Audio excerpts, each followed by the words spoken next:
Hello and welcome to Arb TV. With a Romeo and Juliet cigar, a glass of whiskey, a polka dot tie and a receding hairline, who do I remind you of? It's Winston Churchill, of course. But when you think of Winston Churchill, you think of the gruff old man, the fist-pounding wartime leader. Am I right? Well, think again. Churchill as a young man, exemplified here by this magnificent new bar at the Hyatt Regency London, was an altogether very different fellow. Adventurer, warrior, radical, writer and romantic, a man who saw military action on 3 continents, won 4 medals for valour and a seat in Parliament.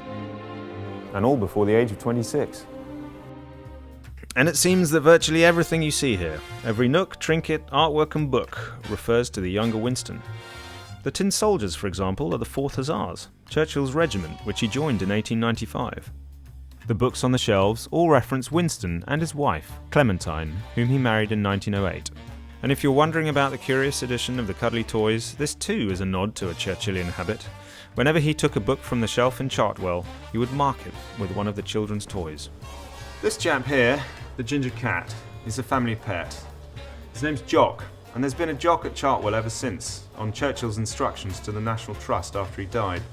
They're now on Jock number 5. And this personal touch extends throughout. The Churchills were prolific letter writers, and it features in a lot of the artwork. Each piece in the bar, in fact, has been specially commissioned by the hotel.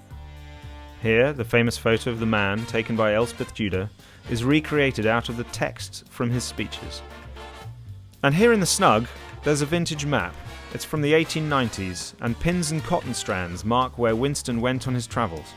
His travels began in 1895 to Cuba with the 4th Hussars, to assist the Spanish against rebel insurrection.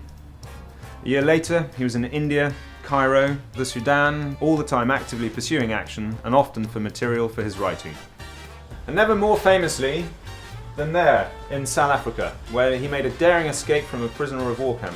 During the Second Anglo-Boer War, his troop train was attacked, and, keeping calm under fire, he rallied his men with the cry, "Keep cool, men, this will make interesting stuff for my paper." Rather like us at the Arbuturian, in fact. But for all my waxing lyrical about the details, what about the bar itself, you ask? Are we going to get a drink while we chat through history? But of course you are. It wouldn't be an Arb TV expose without one. And here, under the watchful eye of bar manager Alan Cook, there's a specially crafted range of cocktails, all paying homage to the great man. Churchill, I mean. Although, Alan, I'm sure you're destined for great things. There's the Churchill Martini, naturally, and for which they've created their own gin at the hotel.